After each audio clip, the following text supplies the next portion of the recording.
America, to the republic for which it stands, one nation, under God, indivisible, with liberty and justice for all. Please call the roll. Director Cicada, Thank you. Cicada. Director Cicada, Oh, yes, I'm here. Director Thomas, I'm here. Director Ratterman, Here.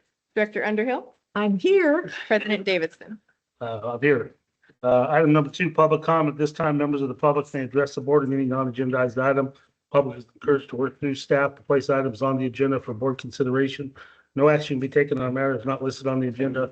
Comments are limited to 3 minutes per person. Is there any public comment today? Is there any online? Is that Francisco? Yes, sir. Go Yes, ahead, sir. Francisco. Happy New Year. Happy Happy New New Year Year. to all.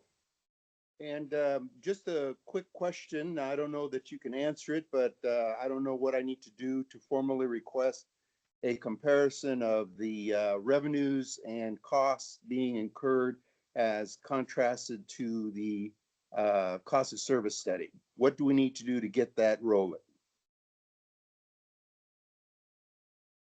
I'm sure that's scheduled. Yeah.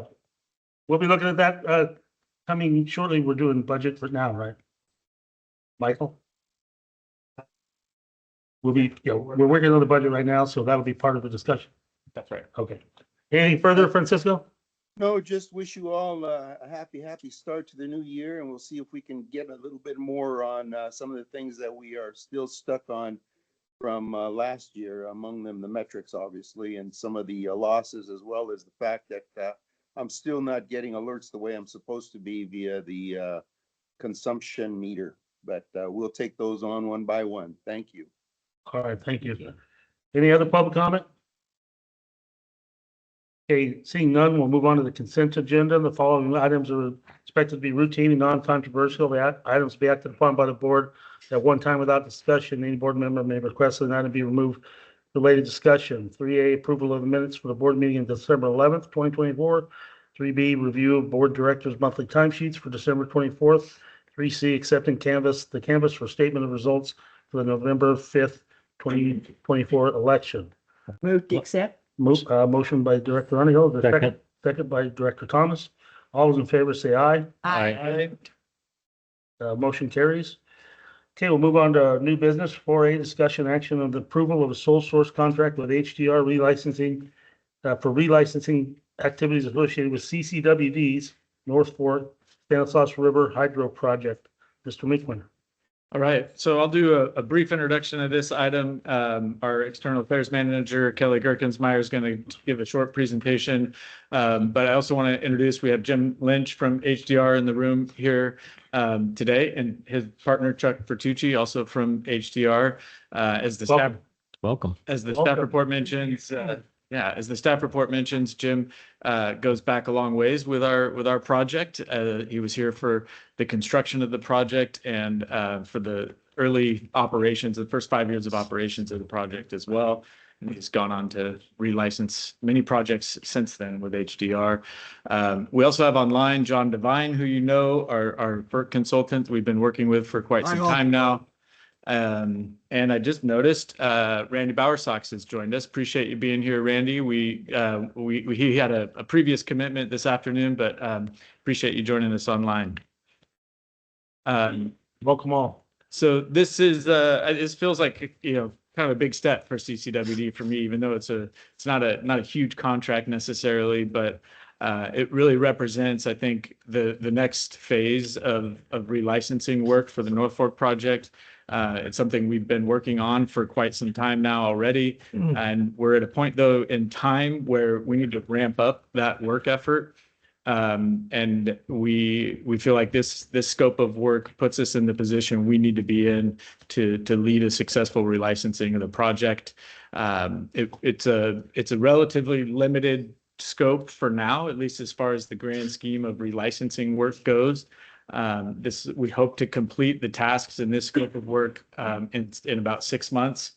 And that will set us up for the next work effort that we'll be bringing back to the board, which will take us through the development of the pre-application document and hopefully through draft license application and final license application as well. There's a whole lot more that goes into all of those things that we'll be bringing back to the board as we move forward. But before we get to the discussion of the scope of work, we thought, because we don't often talk about the details of the North Fork project, I guess, or not often enough in open session.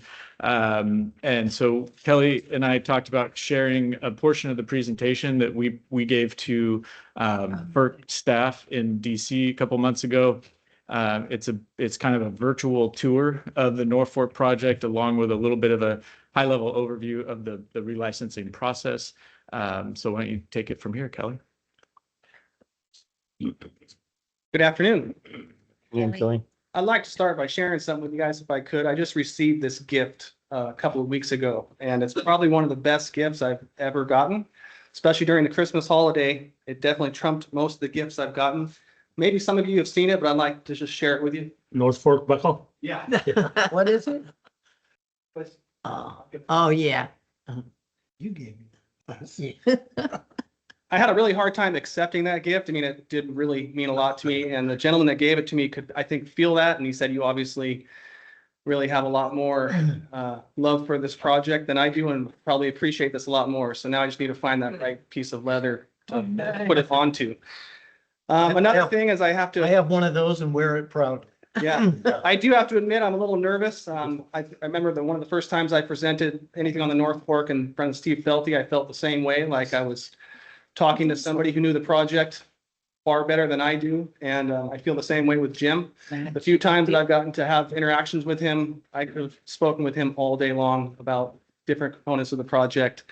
It was really wonderful to have some of those conversations, and same with Randy. I know Randy knows this project inside and out, so I'm honored to not only give the presentation to you guys, but hopefully I can do it justice for you guys as well. Feel free to stop us at any time if it needs to be corrected. Or better yet, added to. Yeah. I was going to do all those introductions and all that during the video. Hopefully the glitches stop there, but here again, like Michael said, it's just a real brief overview. I'll go through each component here in a moment, so you'll see some of these again. But again, this is just this amazing project that's right in our backyard. It means so much to so many people, not just the community that lives here, but the community that visits as well. And so the history is amazing. I can go on all day long. I know, Jeff, you like a nice short, presentation and short meeting, so just give me a tip of the cap or something. Not when they're interesting, when they're interesting. Eye of the beholder.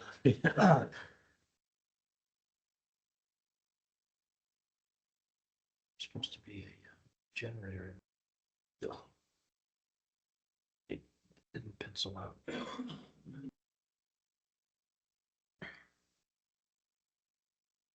It's one of these no talking movies, huh? I thought about that a lot. I thought about talking through it, but I also thought about, let's just enjoy it for a second. I It's not agree. too long, but I'll show it again at the end and we can have this moment of silence or talk through it. I agree.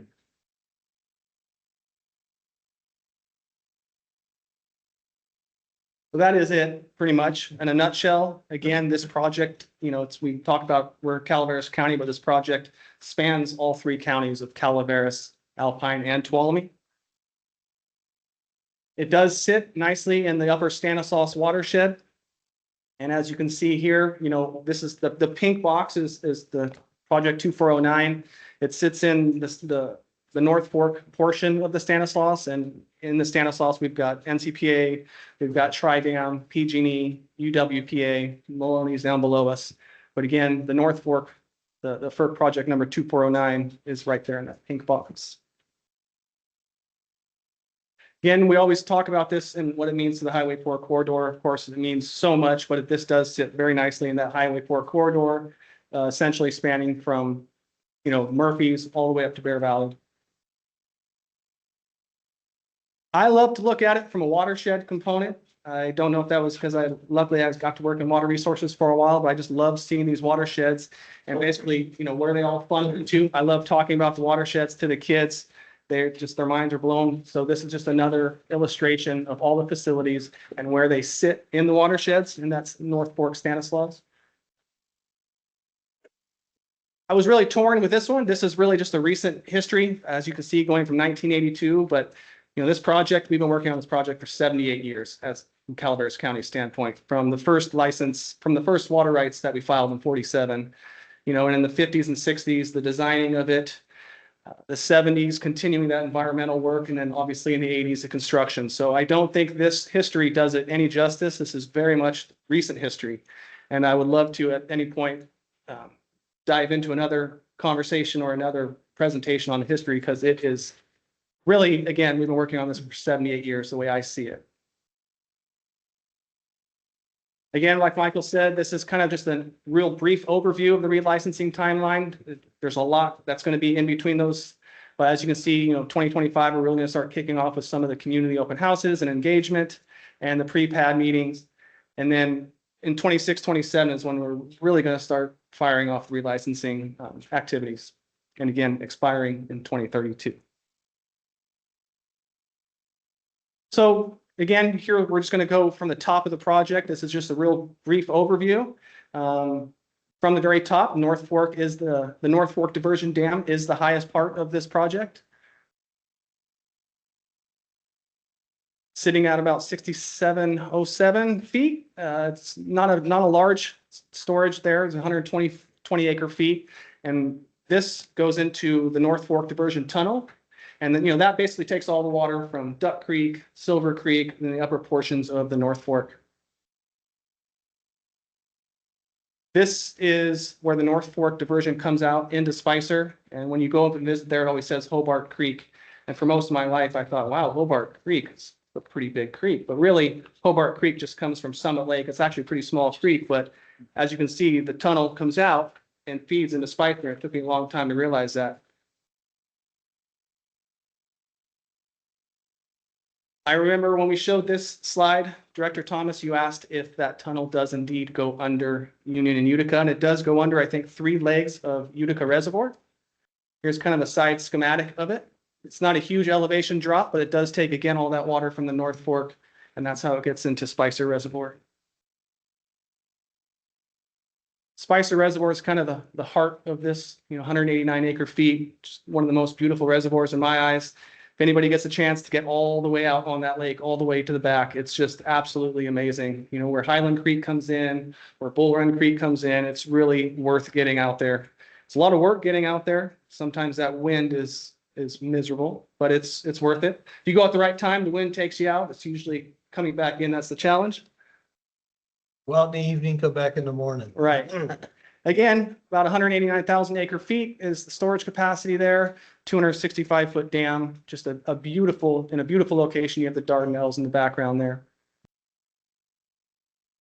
And then again, at the foot of the dam, we have our new Spicer Meadow powerhouse. That has 3 generating units at 5.7 megawatts. And then Beaver Creek Diversion Dam. Now the Beaver Creek Diversion Dam takes water from a small portion. Let me jumping back and forth here. Just that red right there, that's a small portion, Beaver Creek watershed. We capture all that water at the diversion dam, and then it goes through the penstock and the tunnel. There is a small section of tunnel, and then it goes to about a 4-foot penstock, and that's what you'll see shooting out into McKay's here in a second. So right there. When that thing is really full bore, it is amazing. The big winter of a couple of years ago, when I was getting some of that footage, it just churned that entire reservoir. It was really ripping. That brings us down to McKay's Point Diversion Dam. This is kind of the hub too. This is where it enters the tunnel that ends up down at Coyerville, but halfway through that tunnel is where our tunnel tap is, which feeds all the water for Big Trees, Highway 4, Arnold, all that area gets from that pressure tunnel there.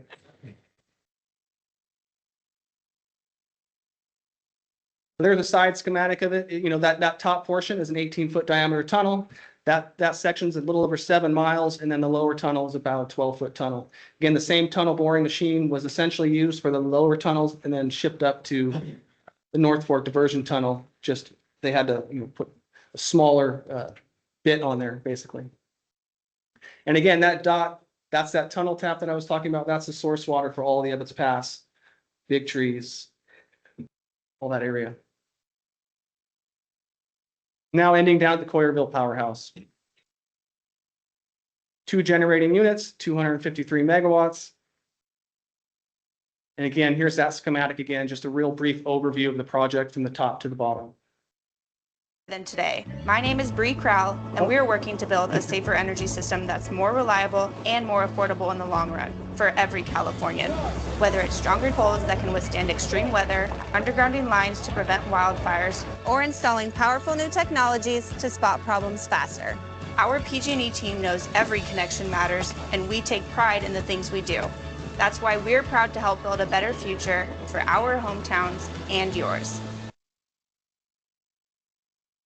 Mind you, there is a PG&E powerhouse just about a mile downstream, but ours, I think, is pretty beautiful, and obviously PG&E does too. So this was a commercial that was aired that took us all by surprise. I've talked to several folks who saw it either during a Giants game, or it shows up every now and then, and I've seen that. we weren't quite sure what we saw there, and that's Coyerville. Huh. Yeah, I was actually down there the day before when they were doing a lot of this to get some of that drone footage, but I wasn't allowed to fly because they had helicopters in the air. You can't fly drones when there's helicopters in the air. But yeah, I think that's pretty remarkable that Coyerville Powerhouse found its way into a PG&E commercial. That's true.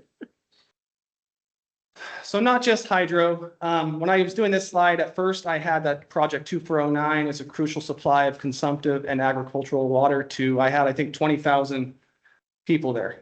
And the more I thought about that, I changed it, because that might be 20,000 customers or 20,000 connections, but I don't know if we really know the true number when you take into account how many people visit the Big Tree State Park, how many people come up here. And so we don't know that number.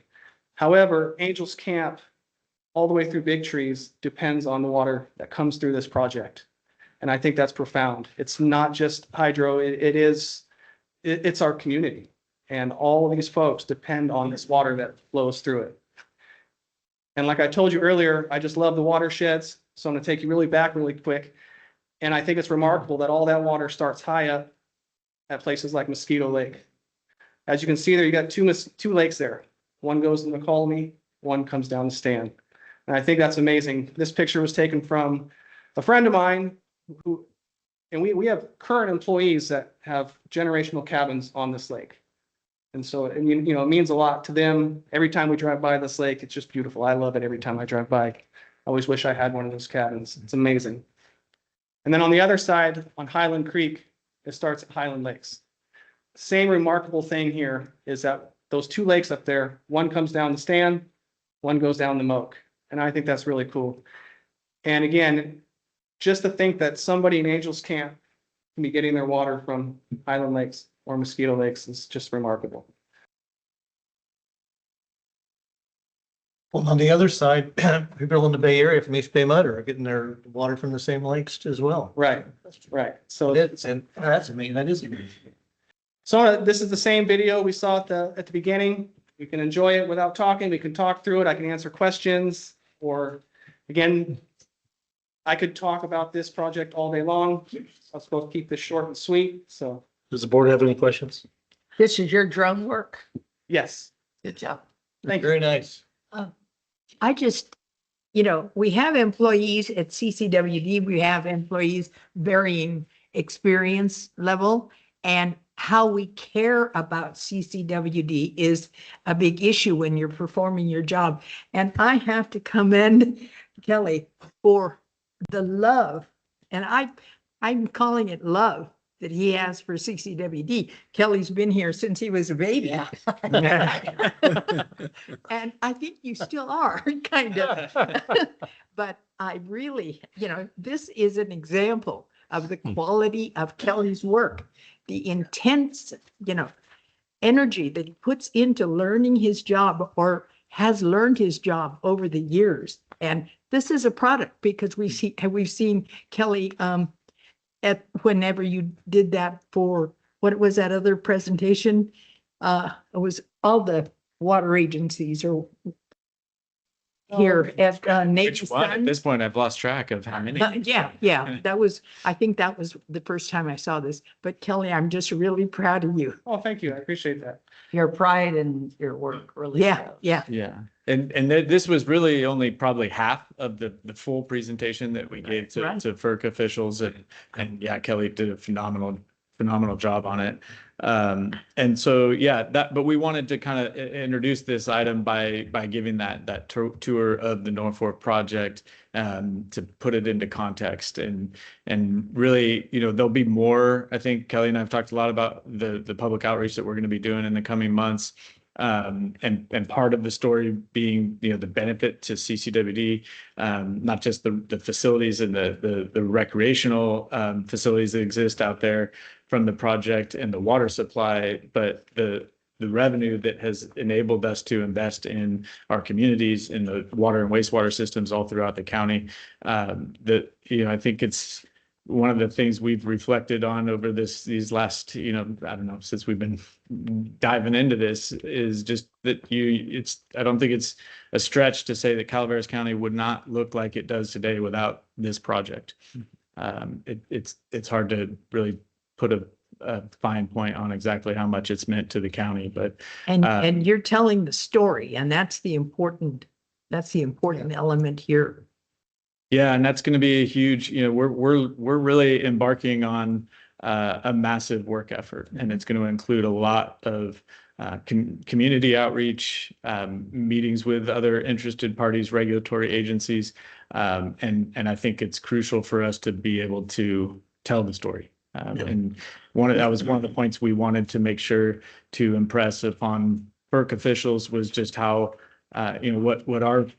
where we come from. We're a local water district, and that's, doing what's right for Calaveras County is what our number one priority is, and that's the approach we're going to take in relicensing.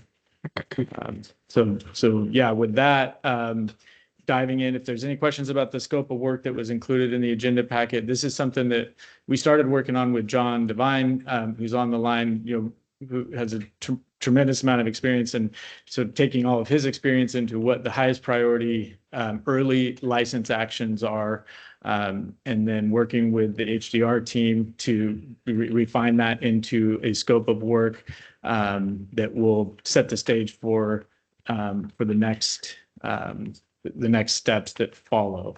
And one of the items that you saw in that scope of work is putting a budget together for the rest of the relicensing effort, to the extent that we can define those things and the cash flow that'll be required. And as we move forward, we have estimates from other agencies that have gone through relicensing, and that's, useful. But I think what we hope to get out of this work is something more specific to the Norfolk project and what we're embarking on. So there's a lot of work that's included in there. And so if there's any questions from the board on that. Are there any questions from the board? Yeah, the cost estimate for the proposed scope of work is 89,000? Yes, and there, what we're asking the board for today is approval of that. We're still kind of refining some of those items, so the total dollar amount might change a little bit going forward here, but I expect it to be very close to that. I have a comment. Go ahead.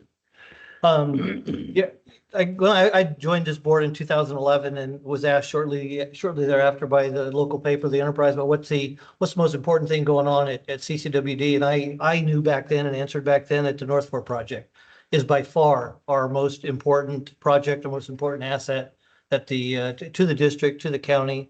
And I think it remains that, and probably will always be. And with that, I'll make a motion to accept this item. Second. Okay, And I we also, have a motion and a if we second. wanna- We still have conversation to be had. Yeah, absolutely. And if we want to invite Jim or Chuck to talk about the scope of work at all, or reflections on the Norfolk project, that's up to the board. Would you guys like to say a piece or anything, or are you just content? Just one thing, Sure thing. share Kelly's passion. for this Come project. Jim, if you don't mind, To so the the- folks all right, online can people hear. online. Yeah. I'd just like to say that I share Kelly's passion for this project. I moved from downtown Boston to Calaveras County to be the environmental manager for the construction of this project. And I quickly fell in love with the Highway 4 corridor. When was that? What year? It was 1985. Oh. I came out for 4 or 5 years and I'm still here. But I'd just like to say, in my view, I've worked on projects all the way from the Feather River down to Southern California. I still think the Stanislaus is the most beautiful watershed in California. Wow. And I feel the same way. I have personal sweat equity in the project and also a personal interest in being sure that Calaveras County continues to get this project, gets the right message out there on the importance of this as a county asset. So that's what we hope to bring to the relicensing, not just the nuts and bolts, but also that messaging and that personal commitment. Awesome. If I can answer any questions we have. I think those are fine words you have. Thank you. Are there any questions by the board?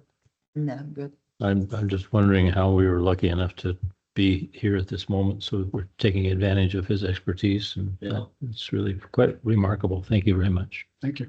Thank you for remaining dedicated to the project and involved and interested. That's awesome. More to be even more dedicated. Awesome. All right, I so should we have- know, I mentioned Randy Bowersox earlier. So he's with Gannett Fleming, an engineering consulting firm. But you know, as I think all of you know, Randy's local, you know, born and raised in I don't know about born, actually, I shouldn't speak for Randy, but raised in Calaveras County and still lives here locally and has a tremendous amount of experience with the project as well. And so I feel like, you know, to Director Thomas's point, you know, we've gotten a little bit lucky here with some of an all-star team in terms of hydro experience and relicensing experience, and more specifically, you know, knowledge and experience with this project. And so we feel very fortunate to have this team here. Do any of the folks online have anything to comment or say? Well, yeah, well, I guess since I'm being talked about, maybe my ears are burning. This is Randy Bowersox with Gannett Fleming. And so, you know, many of you do know me from my decade and a half at NCPA. And just to correct the record, I was not technically born in Calaveras County. I arrived a couple days after being born back to home, but grew up there in Hathaway Pines and absolutely consider myself a local resident. Saw this project get built. Spent a decade and a half thinking about relicensing and preparing for it when I was with NCPA. And so just very pleased to be part of this team. Well, we're thankful to have you. Yes. Very much so. Director Adams? I have one more thing to say, just a comment and to verify that for sure this project does bring a lot of people to Calaveras County. And I'm a case in point. I grew up in the Bay Area. We came to Calaveras in the county in the late 60s, but our family used to camp every single year, dirt camping at Old Spicer Reservoir. And my kids grew up there. I grew up there. We would come up from Richmond, California, and go there with my dad's friends. There'd be 20 of us camping in a big dirt. And then when we moved up here, we continued camping up there with local Dr. Verhalen and his whole family, Howard Barr and his family. We'd all end up at Old Spicer. And that is certainly true. My been to Highlands Creek at the far end, taking my kids up there, canoeing up the entire length of Spicer to get to that little spot and spend 2 or 3 days there when we get there. It is an amazing project. And I agree that is one of the most beautiful spots that I've seen. Spicer, Union, Utica, Elephant Rock, all of those beautiful lakes in the high country. I know I'm missing a couple of them. Summit, another place that we've spent a lot of time. Anyway, it's good to be part of that heritage and now with CCWD, reflecting back on learning a whole lot more about that project. And McKay's, going down to McKay's, you take people to McKay's, it is, especially when that the Beaver Creek diversion is going on. That is an amazing place. And my brother didn't even know what it was, but he told me about this place. He went fishing right below this big, huge dam. And it's like in the summertime, it's 120 degrees. You get down there where it's like a microclimate at the bottom of that dam. And he talked about jumping across this little area and fishing on both sides of this little dam where the water flows through. And I said, That's McKay's. I showed him a bunch of pictures of it when we went on a tour about 10 years ago. I love And you have since It's a told them, restricted. yeah, you've since told them not to do that, right? No, he does what he wants to do. Any other comments by the board? Francisco, do you have any comment? Yeah, I'm just curious as to where I can get information about the revenue potential that this particular project represents it in the CCWD and how that is going to flow. I've heard all kinds of rumors about the importance and how beautiful it is and all of that, but to me, money talks and everything else is kind of nice to know. So at what point can we start to see some financials about where we're about to embark for this next 5-10 year project or 8-year project?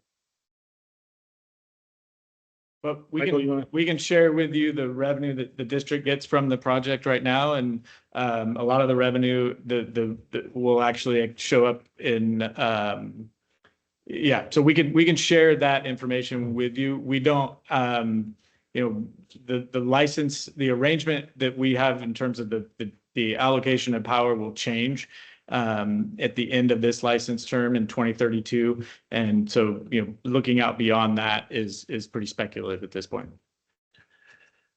So we'll expect to see something with the next 6 months, next year, when would we be expecting? I actually think it exists currently. I mean, we know what we were paid in the beginning. We know what we've been paid annually. That stuff is all public record, and Right. So that's what I mean. feel We like can it's share the not- information yeah. about the revenue that the district has received and currently receives from the project. But I think looking forward is I mean, speculative. I just want to make the comment, maybe it'll help answer a little bit of this, but if you think of the Stanislaus watershed and this job or this project in particular, I mean, it's got to be more than half of our economy in Calaveras County over the last 30, 40 years are associated with this project. It's got to be over half of our total economy, every business that is being served by water. And then you take it downstream where the power is generated, and we're talking over the course of the last, 3 decades, hundreds and hundreds of millions of dollars of power has been generated for municipalities throughout the state. And going on into the future, I think you can increase that. We're hoping to get the electrical market is different now.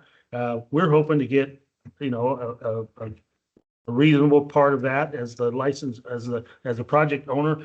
But you can just imagine there will be $1 billion worth of energy created off this project over the course of the next life or over the license period. I mean, it's to put an exact number on it, it just doesn't. I mean, it'd be great to have. I don't want to spend a lot of money because it's just such a large number now, and it's so important to this county. I mean, I wish we could make an estimate of the impact that this project has had on our local economy. But it's like even Kelly just bringing up the recreation component of that. It's hundreds of millions of dollars of revenue for local businesses, because this project was built. So, I mean, to worry about whether or not this is worth doing is just silly.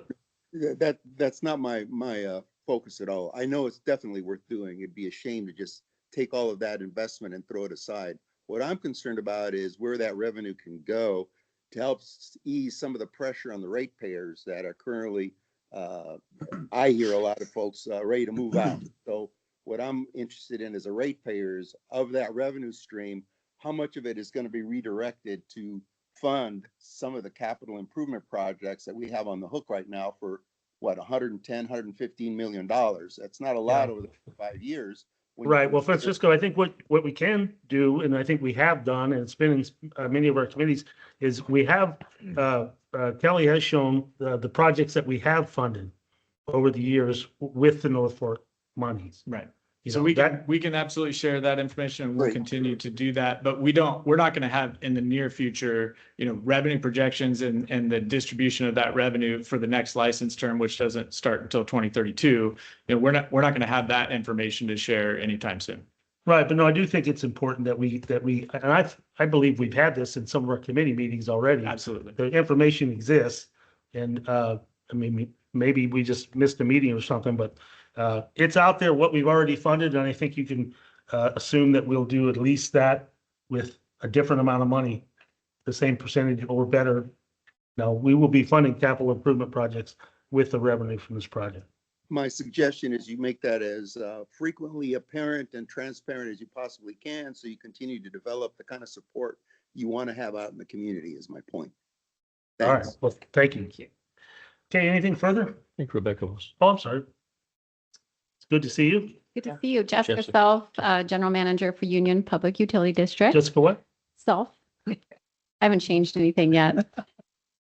So I was actually just in the area for a meeting, and I knew that this agenda item was, you guys were going to be talking about this and how important this project is for our whole community and for Union Public Utility District. CCWD staff gave a presentation to our board a few months ago. And we have been partnering, our agency, CCWD, Utica, and City of Angels have been partnering and discussing this. And I just want to emphasize that Union is fully supportive of this project, and we're really excited to see that, the outreach is kicking off soon. And, however, Union and any other partners in the area, how we can help communicate the importance of this project, we will absolutely do that. This project is extremely important to our district. We are directly affected by it, and the more that we can educate our community about this project, I think, we can absolutely get a lot of support. So I'm really excited to be part of this as well. Great, thank you. Thanks, Really Jessica, appreciate that, Jessica. Thank you. Jessica, can you help with the 89,000? Oh, no comment? Okay. Is there any other comment regarding this? We have a motion and a second. Ready for the question? You want to pull the board this time? Yes. Yes. Yes. Yes. Yes. Thank you all very much. Thank We you. appreciate you being here. Okay, we'll move on to discussion action, award of design and environmental services for the West Point water drought supply. Kevin?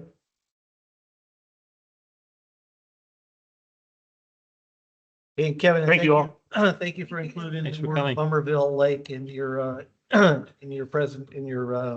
staff report. Much appreciated. Hey, good afternoon.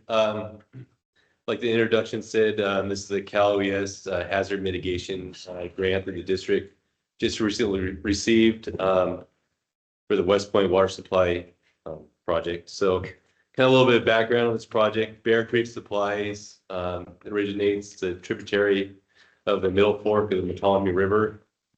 So raw water flows through a pipeline from Bear Creek by gravity to the Bummerville Reservoir, which is nearby our West Point water treatment plant. So the district currently supplements the Bear Creek supplies with Middle Fork McCallamy River water that we purchased from CPUD. So this water is pumped through the Middle Fork pump station and the Acorn pump station to the West Point water treatment plant, and can also be pumped directly into the Bummerville Reservoir. So both pump stations and the pipeline from Middle Fork to the Bummerville Reservoir are in bad shape. And we've tried in the past to secure grant funding to repair this infrastructure, but we've been unsuccessful. But we did secure the grant funding to increase the capacity of Bummerville Reservoir. So this will allow, so the reservoir will be increased from 50 acre feet to 150 acre feet. So basically tripling the size of the storage reservoir. This will reduce or potentially eliminate the need for pumping water from the Middle Fork to the Bummerville Reservoir. So we wouldn't be reliant on the CPUD water supply. What do we annually pay CPUD on an average basis each year? It's approximately? yeah, we just renegotiated that contract a couple of years ago and the price went up significantly. I want to say we're in the $20,000 a year range. Okay. But All right. I could bring that. No, around there, thank you. So when this project gets done, which is a long ways away still, but that would make it where we wouldn't have to buy any water from CPUD?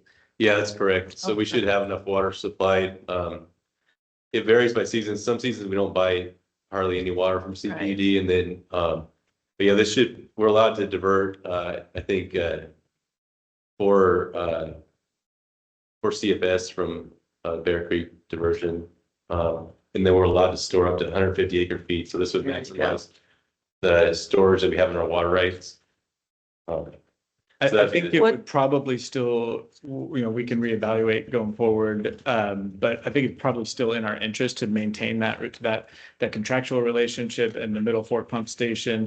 One of the big benefits of this project, though, is, because at some point, something's going to have to give. We either upsize the Middle Fork Pump Station and that pipeline, which is going to be very costly. We've applied for grants for it in the past and haven't been awarded.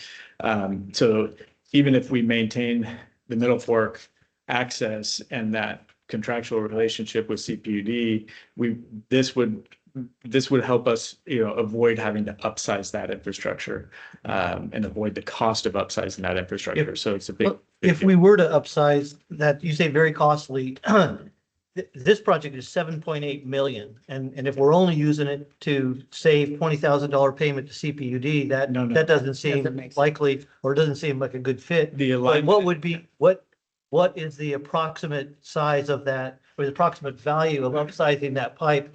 Is it more than 7.8? Yes, absolutely. The cost of upsizing that pump station and considering the length and the alignment of that pipe where it's cross country through steep, difficult to access. How long is it? terrain. Miles?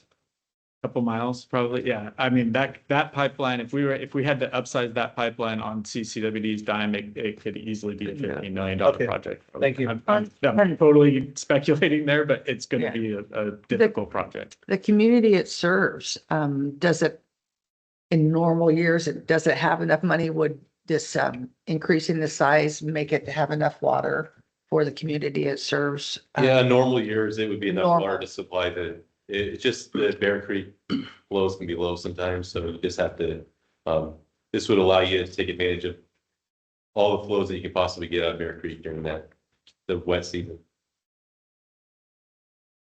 So the next point, this is a disadvantaged community, so we would be responsible for 10% of the cost of the project, as opposed to the 25% that's normally required for the HGMP program. This portion that you're asking for is for the design and the environmental, right? Is that what it said? Yeah, this is the design environmental. So we got 3 proposals for that. Let me ask this. So how long is that environmental report good for? How many years until, like, what if we don't get started on this project for 8 years or something? Is that environmental still good, or would we have to do it over again? So the grant is for essentially, we're authorized for the phase 1, which is the design portion, but this also comes with the construction funding. So as long as the EHP qualifies and the design goes through, we'll go into phase 2, which will be the construction. So this grant will fund the design and construction unless there's a problem. And we'd have to do the 10% on all of that. Yeah, you do the 10% on the construction also. So yeah, this is a 2-part. Anything that's not shovel ready, FEMA currently does phased grants. So yes, they've already planned on funding the construction portion of it. I think there's like $5 million that they have allocated to our project for the construction portion of the project, but we're estimating it's to be $8 million. They also have $22 million in this disaster declaration to pay overages on projects. So we just need to request more funding for the construction phase. So are we most likely or not going to get grant funding for the entire 7.8? Right now, we got the grant funding for the design, and then we also got the estimate that was given to Cal ES at the time, and this thing was another 4.7 for construction. So they've set 4.7 aside, and they've changed the BCA calculations, which is the benefit cost analysis, to reduce the discount rate since that point. So we're eligible for up to like about $14 million of money. What's the time frame are you thinking from So the today versus? FEMA gave us a schedule for this project. I don't think it's realistic, but you're supposed to be done within 36 months completely with all the construction. Wow. And So starting that's- from today with this design. From actually from November, yes. Wow. That's not very. Thirty- good time, is That's it? so they've extended it. Since then, they've extended it out to allow you to have 48 months instead, but we'll. I think It's a DSOD project that's within our reach for the most part. Yeah, so yeah, you can ask for time extensions because this may not be practical to finish in that amount of time. Yeah, doesn't seem like it, but. Excuse me, can you take me back to, how many people are gonna benefit from this? There's about 500 connections in the West Point area, so 1,000 people. Mm-hmm. Okay, does that conclude your No, presentation? so that I can't go into details of the grant real quick. Are these details necessary for the board? Nope. All right, I'll make a Director motion. Cicada, would you like to make a motion? I would like to make a motion that we accept. Second. Second. Are you Haven't interested? you all in been this? waiting for that? Are Somebody you to say interested that? in this, Kevin? What's that? Is this All right. interesting to I'm you? listening. Because obviously it's not very interesting to President Davidson. Okay, we have a All right. motion by Director Cicada. It's just like a financial report. This is Jeff. Are you interested? Jeff?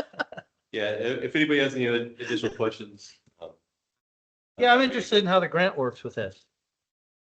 The grant, yeah, so there's basically $479,000 is allocated for the phase one. The proposal we got for phase one is about $331,000 from Blackwater, which is underneath it, and they're also have committed to the schedule that FEMA gave us. And so there's some additional costs for permitting that might have to be incurred during phase one for the DSOD permit. So we could exceed the amount that's authorized for phase one, depending on when the fees for DSOD are due. So we possibly have to request additional funding for phase one, but that's to be determined. And is that 331,000 that we're expected to spend? Is that in our budget right now? No, it's not in our budget. The mid-year, we're going to add it. So our contribution would be about $30,000 of the 331,000. Okay. I have no more questions. All right, that's just. We have a motion by Director Cicada. Is there a second? And a second. Oh, I'm sorry. And a second. Is there any public comment regarding this item? Anything further? All those in favor say aye. Aye. Opposed? The motion carries. Oh, Bummerville. Thank you. Okay, we'll move on to 4C. Discussion action accepting the Eastern San Joaquin Groundwater Authority's amendments to its groundwater sustainability plan. Approving the commission to the Department of Water Resources. Didn't even see you back there, Damon. Welcome. Yeah, thank you. Very Good well. to see you. How are you? Happy New Year. Happy New Year. So we have a brief PowerPoint, but just to refresh your memory, Sustainable Groundwater Management Act was 2014 legislation that really fundamentally changed how we manage groundwater in California. And my staff report says that there are 43 critically overdrafted subbasins in California, 127 medium to high priority basins. That's changed now. There's 19 critically overdrafted subbasins. And What 90 changed? The definition? No, the amount, the number of. So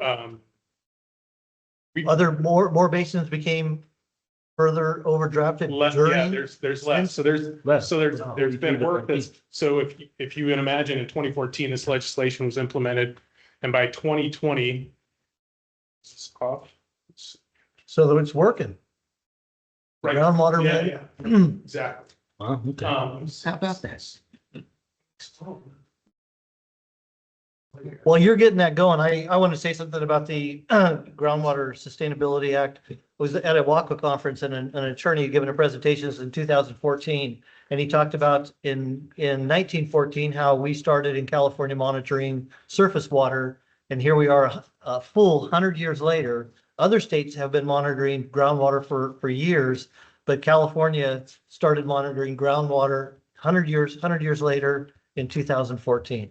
Right. And it's how remarkable this is for California and how many changes have been made and how much more regulation and involvement by our state government over water districts because of this. Yes, absolutely. And if you look at this image right here, so one of those critically overdrafted subbasins is the East San Joaquin subbasin. And there's 16 groundwater sustainability agencies within that subbasin. That subbasin pushes into Calaveras County. So we are one of those sustainability agencies. We are called the Keyside Groundwater Sustainability Agency. This is kind of hard to see from your vantage point, but this is pushing up into Valley Springs, close to Toyon. As you go south, you kind of don't hit the Highway 4, and you kind of push back towards the county line near Hunt Road. So really kind of the focus is the Calaveras River watershed area, Rancho Calaveras being in the subbasin. So Wallace, CSD in that subbasin. And so like Director Ratterman, like you were talking about, Sigma, has some requirements associated with that legislation in 2014. And so 2020, all critically overdrafted subbasins had to have a plan, a sustainability plan. And that's really what we're here to talk about, is amendments to that plan. So this GSP, the East San Joaquin, these 16 sustainability agencies all have different varying interests in groundwater throughout the San Joaquin area in Calaveras County, got together, created a plan. In January of 2022, medium and other high priority basins were required to develop a plan. So that would be like our neighbors to the north, concerning this river subbasin. The East San Joaquin GSP submitted a plan, and it was kicked back a couple different times. And this is kind of a map. There's a map in your staff report too that talks about kind of the makeup of what this basin looks like. But the plan was initially submitted in 2020, and it was kicked back, and there were some amendments that had to be made. So 2022, there was a couple deficiencies that had to be changed, and then the 2023, the East San Joaquin Groundwater Authority finally received approval for a plan from 2020. And so now here we are moving into 2025, and a part of the requirement for Sigma is that that plan received an update. And basically, you kind of go through and you spring clean the plan. And so throughout 2024, that's what's been happening. So the East San Joaquin Groundwater Authority has been working through this past year, working on the plan. DWR gave 8 recommended corrective actions to the plan. We can dive into those if you want. They're associated with groundwater level monitoring, subsidence sustainable management criteria. There's a lot of metrics associated with monitoring groundwater. And so this whole past year that East San Joaquin Groundwater Authority worked through addressing each of those deficiencies with a consultant. Here's kind of a visual timeline of that work effort. So recommended corrective actions 1 and 2 were handled early last year, and then moving throughout the year to where we are now. So essentially, most of those sustainability agencies either adopted in December or in January. The ask for you all is that you accept the amendments to the plan, and then you allow us to proceed with submitting the plan to DWR. And so here's some of the folks that worked within that groundwater authority. So you can see that, some names you may recognize. Scott Moody, GM Oakdale, he works on the groundwater authority. Justin Hopkins is involved. Brandon Akagawa. And these folks help steer kind of the amendments to the plan with a consultant. So the groundwater sustainability plan, what is in it? So there's obviously all the basics, right? The who, what, when, where's. And then there's a basin setting. This takes up a majority of the plan. So all of the hydrogeologic models that go into this, what does surface water runoff look like for the East San Joaquin subbasin? It's very detailed, and it goes into a lot of, there's a lot of information associated with groundwater recharge, surface water recharge, and then pumping. So kind of in a nutshell, the historical overdraft for the East San Joaquin was about 48,000 acre feet a year. Currently, we're at about 50,000 acre feet a year of overdraft. So 800,000 acre feet a year comes out of the ground in the East San Joaquin for ag or urban. And so the plan from 2020 to 2040 is to reduce that overdraft to make it even, right? And so they're looking at a reduction. Either you're going to reduce groundwater pumping or you're going to replace groundwater pumping or a combination of the two to about 95,000 acre feet per year. This is what it all really boils down to.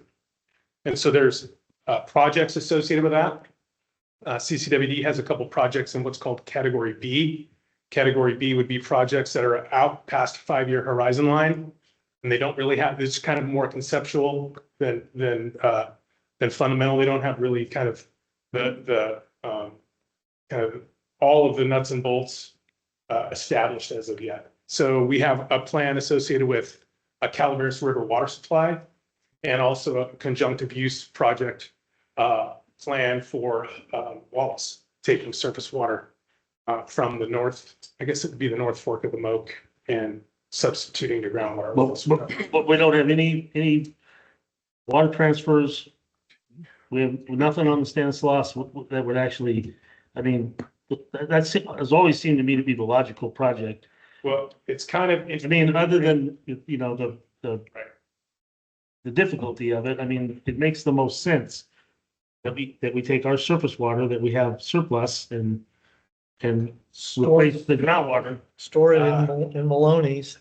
so you can update this plan annually. We can submit amendments every single year, and so they will incorporate those. And one interesting thing that we as a team at Calaveras County Water District are working on with Stockton East is a Calaveras River watershed assessment that looks at groundwater and surface water, basically interconnected surface waters and groundwaters. And is there an opportunity for projects like you're talking about? So and it's a grant funded project through DWR. DWR did, I don't know how many years they spent working on a hydrogeologic model of Calaveras River watershed to help inform this grant funded project that we're in now with Stockton East. But all of that information will now push into how we manage the watershed and how we kind of work groundwater and surface water considerations into one kind of. I mean, am I wrong? Is that not the most sensible physical project without the politics involved? There are a couple of different opportunities, both from the Calaveras River itself and from the Stanislaus, that we fully intend to take advantage of. We've got, and I think this just kind of underscores the point Damon made at the beginning of how big of a shift in California groundwater policy SGMA really is. It's hard to overstate it because this now is the driving force in watershed planning in California, finding ways to link up that available surface water with groundwater storage, and that, you know, that conjunctive use across the watershed, and moving, you know, eventually it's difficult, but moving beyond the old paradigm of water agencies just fighting each other over water rights, and moving to a watershed management approach and that conjunctive use concept, and finding ways that we can take advantage of those opportunities as a headwaters agency is a huge part of our focus or our role in this, I think. If our efforts to get storage in Maloney's were part of Plan B, would that put us in a better position, possibly going down the road of getting that accomplished? It's possible, absolutely. And how, I know it is that any part of our Yeah, idea? I mean, is it anything we're planning on doing and getting those words into Plan B? Yeah, storage in Maloney's doesn't necessarily, whether we have it or not, we can still participate in conjunctive use projects downstream from whether it's off. Or storage in or conveyance through is what I'm right. This Calaveras River resiliency project that we're working with Stockton East and DWR on now is one of 5 in the state. And the intention is that the information that we gain from these the study and working together with Stockton East is that if we can develop potentially projects. And the thought is that it informs other watersheds. So if we're working across 3 different watersheds, you can imagine where our brains are going when we're starting to think about projects and reservoir reoperation to take advantage of surface water supplies as they come in. through storms, and then also to find ways to beneficially recharge groundwater storage. If you, I mean, you said 800,000 acre feet a year out of the basin. Yeah. How much of that is Calaveras County? What percentage? Oh, Less than that's- one? Yeah, I mean, somewhere there. Yeah, Yeah. I'm not sure completely, but right, you can imagine. Yeah, I mean, Wallace is the only community that we serve with wells, and then the wells that are scattered throughout the rest of that. It's just, Yeah. it's minimal what our impact is on the overdraft.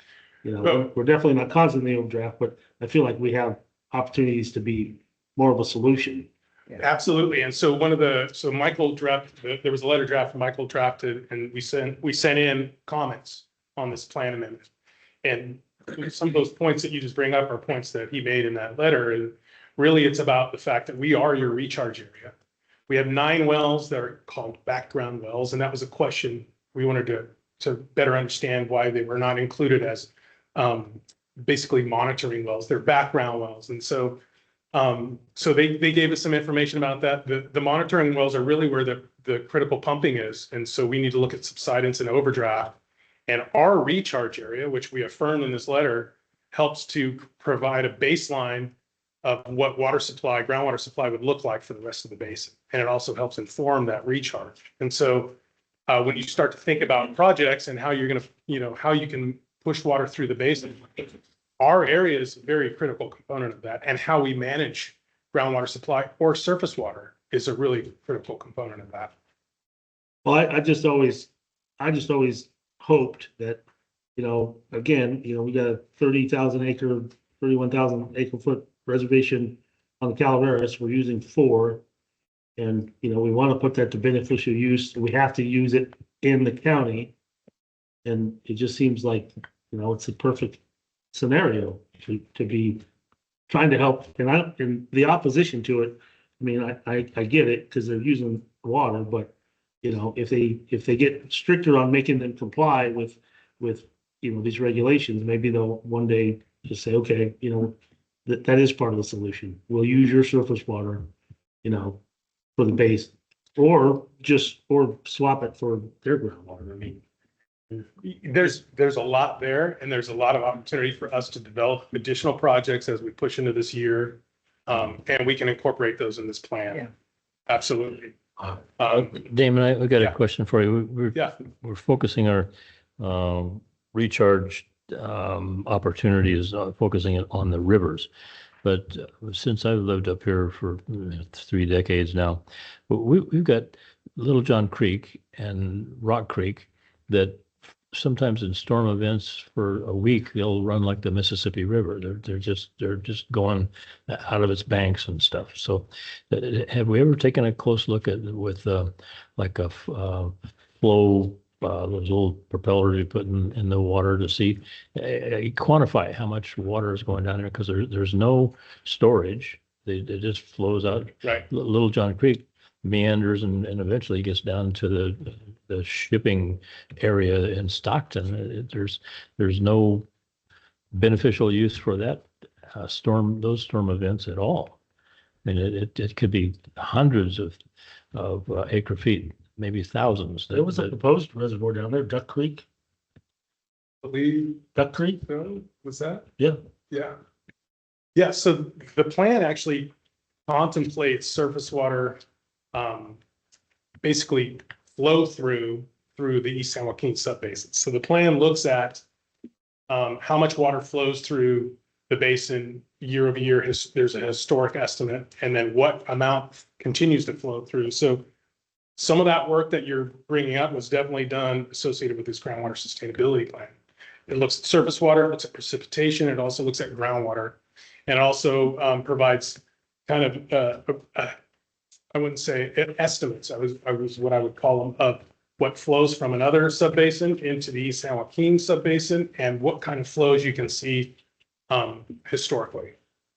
Oh, I have seen various schemes of recharge, big tubes that you sink in the ground and stuff. And what I'm visualizing is some way to take those excess storm flows and put them in a recharge basin of some sort so that this specifically is encouraged to get into the ground rather than flowing across the ground. So Yep, absolutely. Are we looking for two separate motions on this? We are looking for, yeah, so they asked, right, is two separate motions. First motion would be that you accept the amendments to the East San Joaquin Groundwater Authority Sustainability Plan. So moved. Second. We have a motion and a second. Any public comment? Seeing none, all those in favor say aye. Aye. Opposed? Motion carries.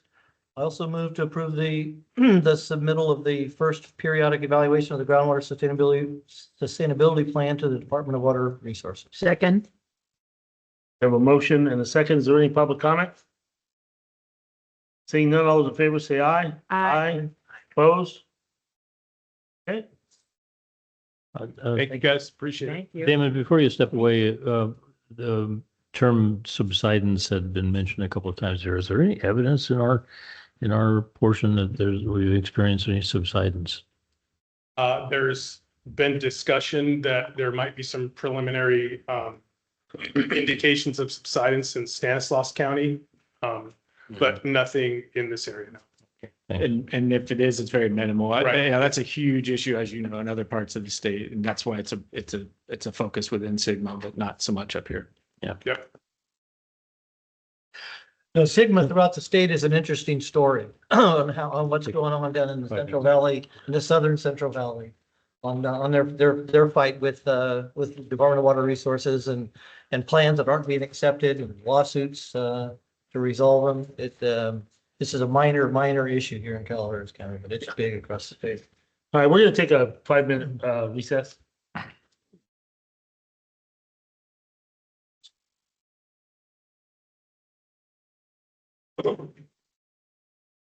Lights, camera, action. Where'd Michael go? Mike situation. Michael gone for the rest of the meeting? Yes. Oh. Are we ready to roll here, guys? Okay, we'll move on to subject assignments to district committees of the board and representatives for the joint power authorities. Am I correct in saying that this was mislabeled? Which one? Well, just the sheet, this sheet, because I thought we have to, the board chair selects the committee members, but we have to vote on and I think it says president appoints the committee members, but it's Aqua JPIA, and then aren't those the JPIAs? So the board elects the JPAs. Down at the bottom section, they're. But isn't Upper McCollum Watershed and T-Stan a JPA? Yes. Yes. Okay, so It's a JPA. so we just kind of need to get that. Moved down. You guys understand what I'm saying here? Yeah, T-stand needs to move down to the. And Upper section. McCollum Watershed. And Yep. any of these others? Not camera, those are, yeah, so T-Stan and Upper McCollum belong in the lower, So just move I'll the make that border correction. line up. okay. Yep. Okay, Michael, you want to take this? Sounds like you guys already took care of it. No, I was just going to introduce the Stay out item. that door another minute or two. We Yeah. adjourn. I was just going to introduce the item and essentially turn it over to you for we have the draft proposed committee assignments based on requests from the board members. And Okay, well, let's do this. Let's tackle the chair's recommendations for the committees that are listed here. Is there any objection to those? We're talking the engineering, finance, legal. Correct, yeah. I want none about those that are listed, but I do. Okay, want let's to- just Okay. start there. So there's nothing there. Okay, is there any Oh. comments on anything that I did not list that I have the authority to do? Yeah, the, Okay. Go ahead. I'd like to know your thoughts on why you terminated the External Relations Committee. I didn't terminate anything. I mean, the district has existed for almost 80 years without it. I believe that what I'm trying to do is utilize our staff time as the best we can. I think that there's, these existing committees, the, almost all of the items that are listed on the external affairs, which I believe originally was intended to be informative for other local agencies, and perhaps a special occasion here or there. I believe we can do that in the engineering. I'll let you. I believe we can do that in the Engineering, Finance, and Legal Affairs Committee. I think we spend a lot of time and money, particularly staff time, on this committee when they could just add these additional items onto the existing committee's agendas. That was my intent. I'm not going to die on the hill. I'm not going to change anything today. I'd like to see how this works, but if in the future we come up and there's just a huge necessity to add a new committee and direct hours of staff time, I would consider that.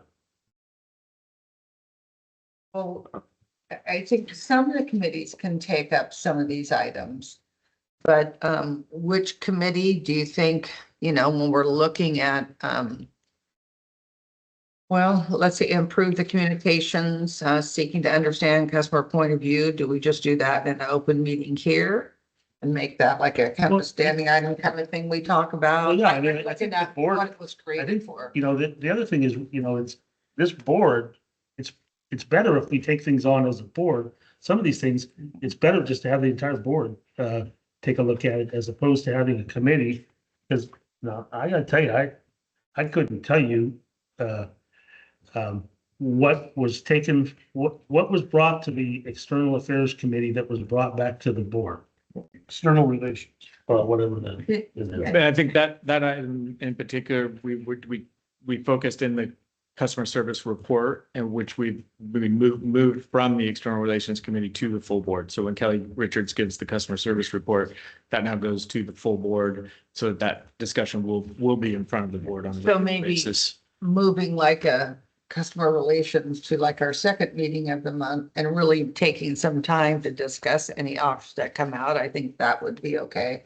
I'd like to hear, Scott, what your thoughts. You're the one that developed this committee. What are your thoughts about it? Yeah, I just handed out my presentation back in January 2023 when I presented this to the board, to call it the External Relations Committee, and the committee will, the second sentence, there's only two sentences. The purpose and focus of this committee will be outreach, such as town halls, publications, news releases, etc. I don't think we tackled that in the last 2 years in any of the meetings. We even discussed any of those things. That's the very first sentence. The second sentence, the committee will also be tasked with focusing on the relationships with customers, other utilities and organizations. I do commend Kelly for bringing other utilities and other organizations into the fold. But I got to say, for the 18 months, this committee was focused on customers, and customers were running the meeting. It's not very conducive to having a committee to do that. And also the objectives that this idea came to me when I read our strategic plan, and 17 objectives from our strategic plan support this committee. And I listed every one of them in these 2 pages here. I also had gone to other boards from throughout the area to see what their committees are, the ones that had committees. And this is something that's fairly common, and relied on, I'm gonna say a lot more heavily in other committees. But if it was used right, and maybe to take into account Jeff's concern about staff time, maybe moving this to a once a quarter meeting, and there might be enough room in once a quarter with 4 meetings a year instead of 12 to get done what we need to. But I'd hate to see it go away. I really would, and I would implore you, Mr. President, to change your mind and include this in here and put someone on it. Well, when I first got on that committee, I was hoping to prepare and say, okay, what do we want to accomplish this year for the committee? And, you know, we didn't get to that. We kind of started some things, but I think this committee would be especially important to say, okay, here's what we're going to look at. Because there's several items you can do, you know, what are the goals for that committee? And I would say, you know, we did surveys and we did do surveys. You know what I mean? And just come up with something more to focus on, being more proactive instead of reacting to whether it's, like you said, you know, some of the, whatever, just being more proactive, identifying what we want to work on and set goals to achieve those. I think quarterly would probably be okay.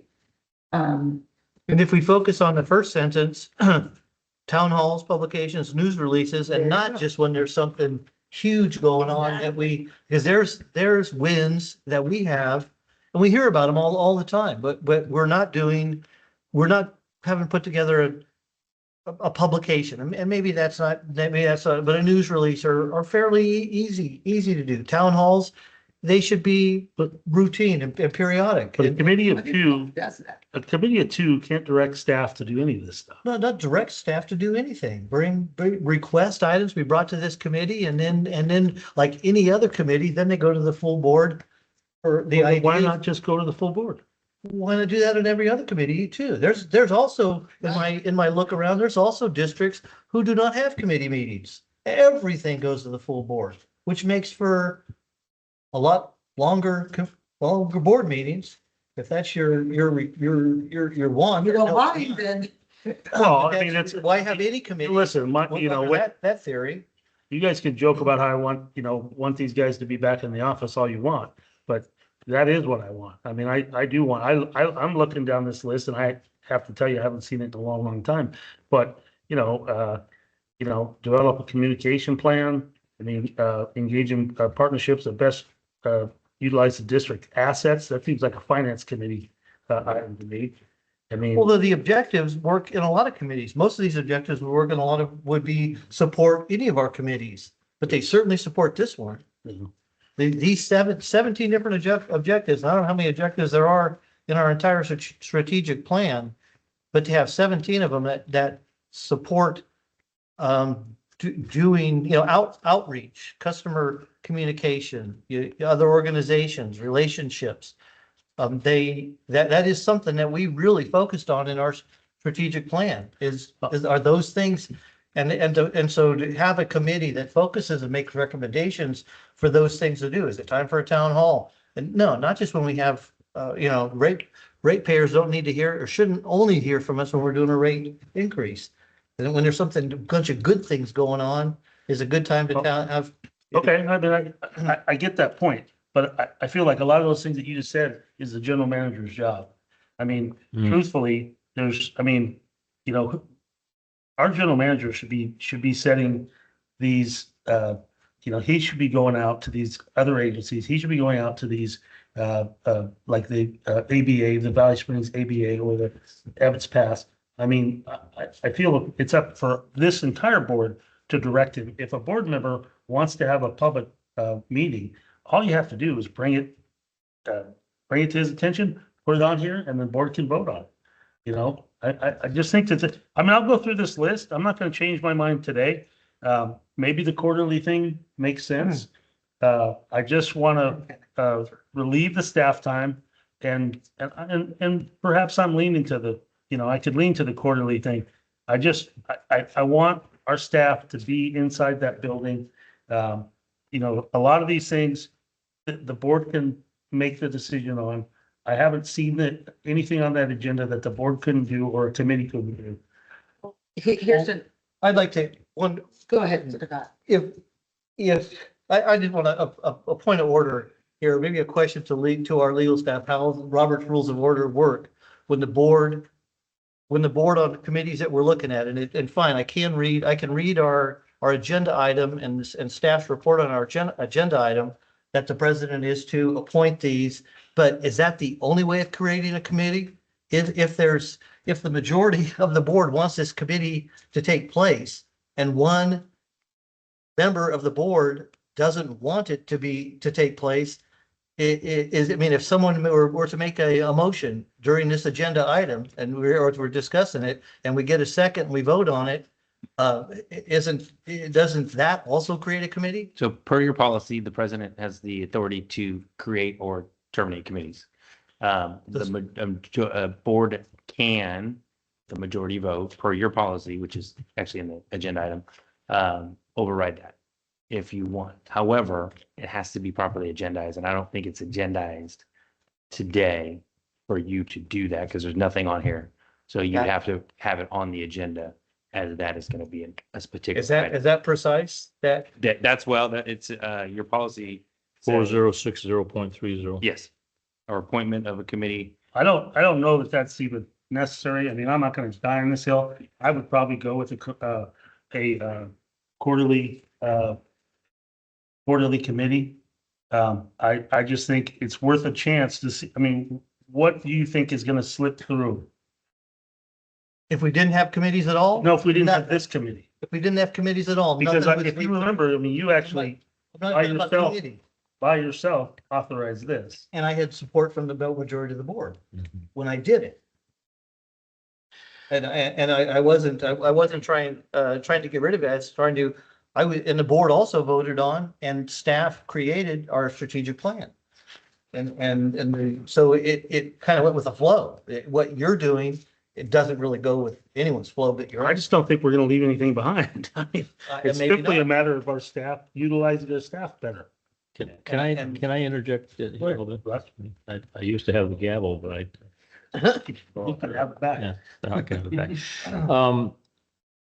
back. 18 months, 2 years, the committee has been in effect, and I had the gavel in my hand at the committee for the last year.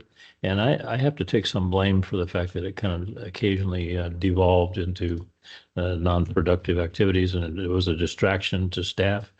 I fully admit that I observed that and I regret it. We've got other staff commitments and your suggestion that all this activity should be taken on by our general manager. He's got an overfilled list of responsibilities right now, particularly as we go in, launching into this renew or the FERC relicense. So what I would like to propose, if you're in agreement with it, is just, I'd like to know when we're going to be through with the Tyler transition. Is that another 3 months, 4 months? We don't have any committee meetings until that's done. No distractions for staff. And then once that's accomplished, then we can begin to have these meetings scheduled again, but only have them every 90 days, every quarter. So Okay, I'd like to try it. I will reestablish this on a quarterly basis, and I will appoint myself and Director Radaman as chair. Perfect. Sounds good. All right, and we'll give it a shot. We'll see if we can last 90 days without it. I hope so.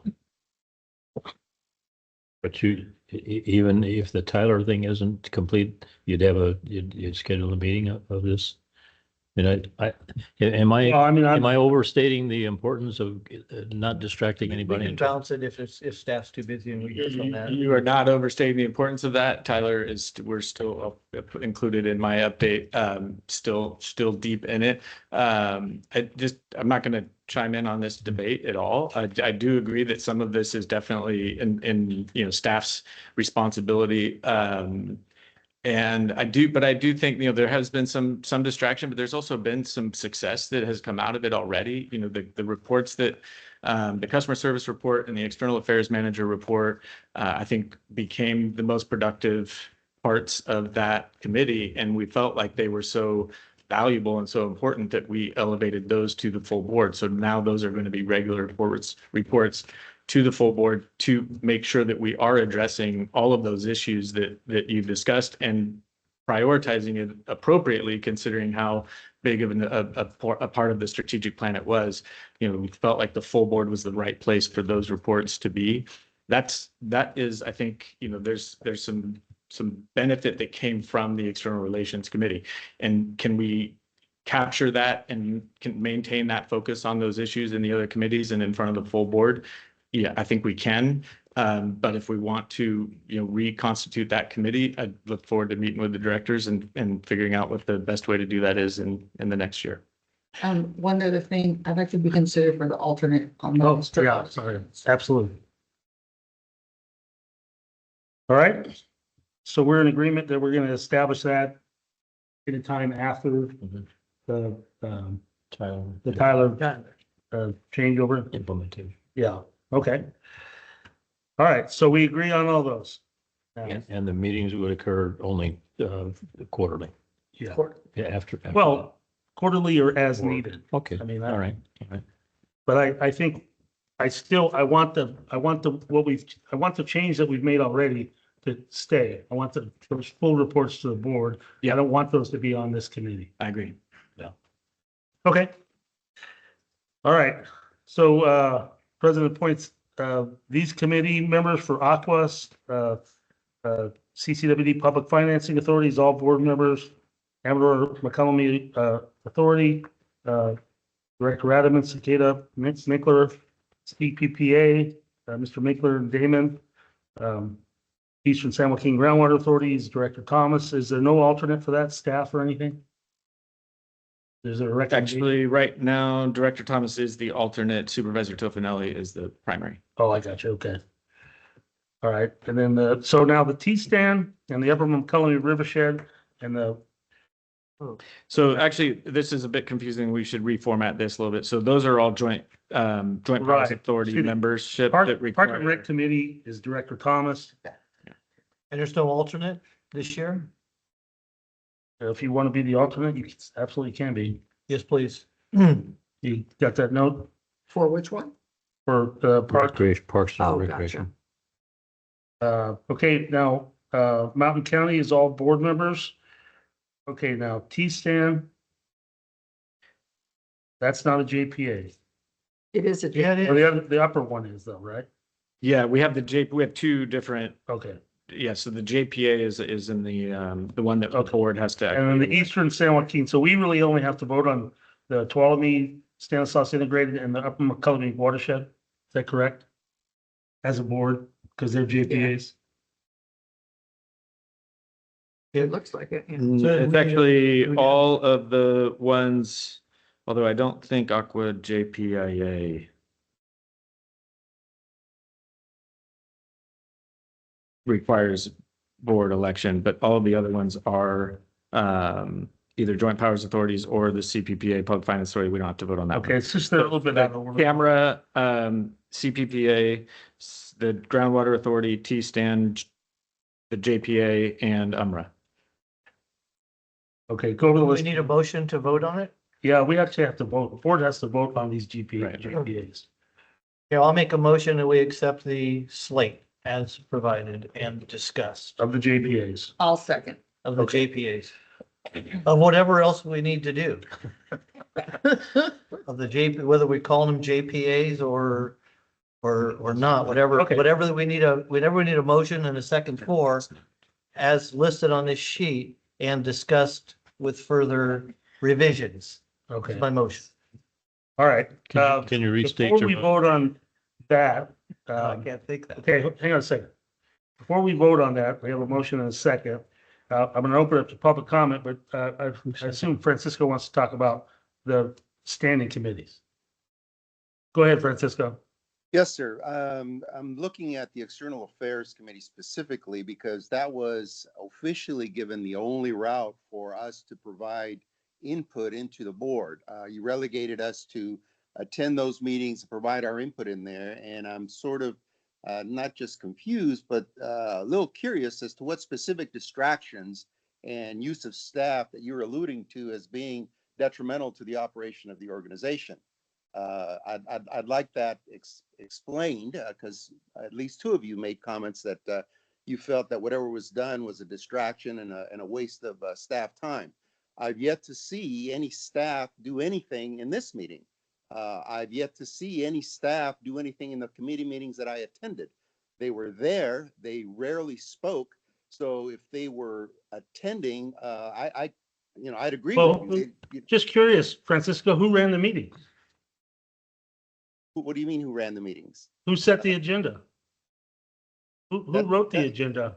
That doesn't constitute running a meeting. I'm talking about, we brought in specific agenda items that we were told that was the only way to get them into the board. If you're saying we have to attend. Who told you that? Yeah, that's what my question is, who informed you of that? And this committee is not any different than any of the other committees and how it should be run. It's not. It is. You directed us to. Who's you? Who did you hear this from? Go back and look at your reviews when we were talking about all of this in the past about where are we supposed to provide our input, specifically when we were looking at the dashboard. You said take it through the External Affairs Committee. That go through there. We even had a workshop. I think one of the first meetings we had was a workshop that, oh, this worked great. This was fantastic. And then that was the last we heard of it. So this to me just sounds like, look, we don't want to hear from you guys. Even want to, I think maybe the confusion is that we had agendized those items in that committee. And so that's why we referred the discussion to the committee, because it was an agendized item for that committee. That doesn't mean it's the only place that we can discuss it or the only opportunity that the public has to provide comments on that. But if we have a committee that has taken on a particular issue and we've agendized it in that committee, we would refer people to that discussion. But it's never been the exclusive venue for public input. And furthermore, I think if there was a workshop, if this External Affairs Committee decided to have a workshop, that didn't mean that every External Affairs meeting going forward would be a workshop. Didn't expect that. We were anxiously awaiting version 2. We had our hopes up and looking at all this, and it's essentially, to me, it looks like, look, shut the F up and leave us alone. That's what this move looks like. And if that's what you want us to do and attend every board meeting and force every one of you to go through everything that it would have gone only to 2 members, that's what we'll have to do, because it's your prerogative. Okay, we have a deal. Or you can come every quarterly and attend these meetings as they go forward. No, I think we'll just get a little more formal, because it sounds like you guys are circling the wagons, and that's fine. Okay, does that conclude your comments? That concludes my comments. Okay, thank you. I was on that committee because I thought it was going to be a great opportunity to hear a voice based on, when you look at your strategic plan, it does say on there about improved communications with customers through the following, seeking to understand the customer point of view and to improve district services. And I thought that committee was going to provide that. And I know one of the first meetings we had, it was in a workshop where we could do more of a town hall, we talk back and forth. And I wanted to set goals for that committee. And I think we could have made some headway, but things got in the way, whatever those were. It's sort of irrelevant, but that's what I think this committee should be part of, is just like that strategic plan says, that we listen to the communication and make better communications. And that, I think, was the forum, whether it was town hall or not, not a town hall, but back and forth. Yes, we have the agendized items, and anyhow, that's just my comment. Okay. All right, and I do think we'll have to focus the purpose of this committee. And I will look forward to working with Director Adam and in that endeavor. Okay, anything further on this? Okay, we will pull the board on the motion to approve the slate of the JPAs. Director Cicada? Yes. Director Thomas? Yes. Director Ratterman? Yes. Director Underhill? Yes. President Davidson? Yes. Okay, we'll move on to operations. Damon?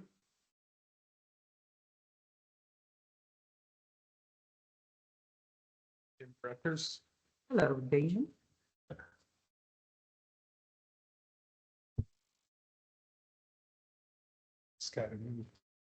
There we go.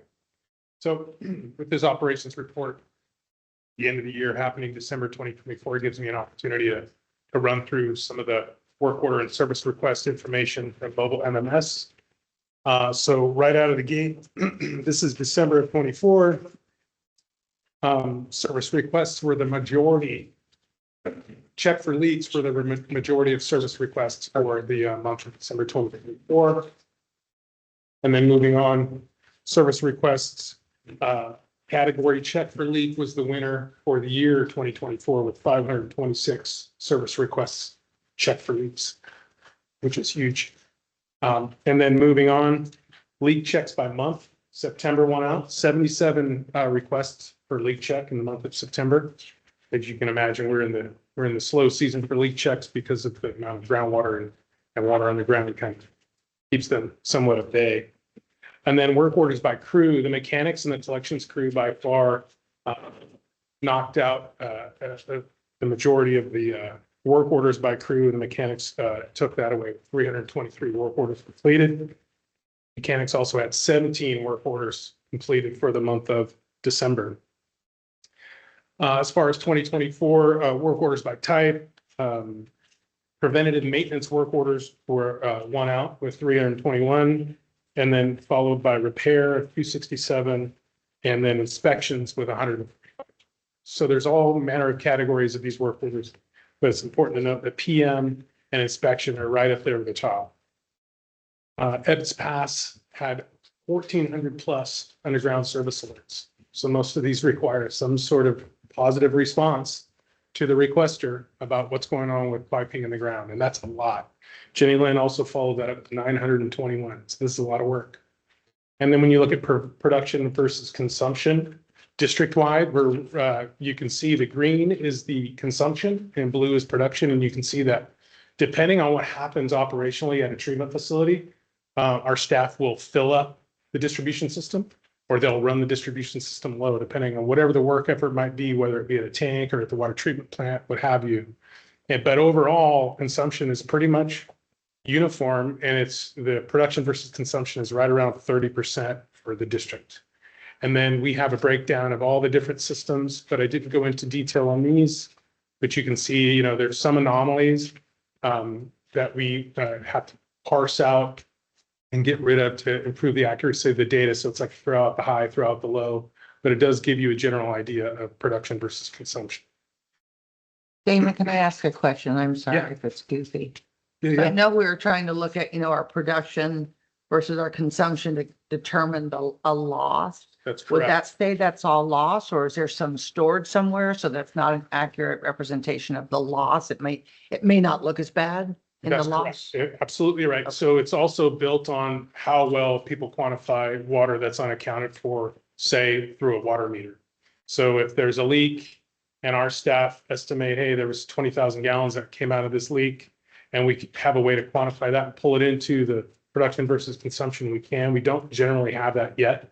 We do with construction meters. So if somebody has a hydrant meter for a construction project, that information gets incorporated into production versus consumption, as does water use at district facilities. Not completely, though. We do have a fair amount of different district facilities that we need to put water meters at so we can quantify their use. So I heard you say 30%. Is that all loss, would you say? That is all loss and unaccounted for water. That number will improve over time as we. What is a water district's goal? What's an acceptable? So you're on fire if you're at 20% or below. You're like, you're doing good. You're really tight. You have a tight system. Okay, so we got a little ways to go. We got a little bit of work to do, but we're not where we were prior to AMI.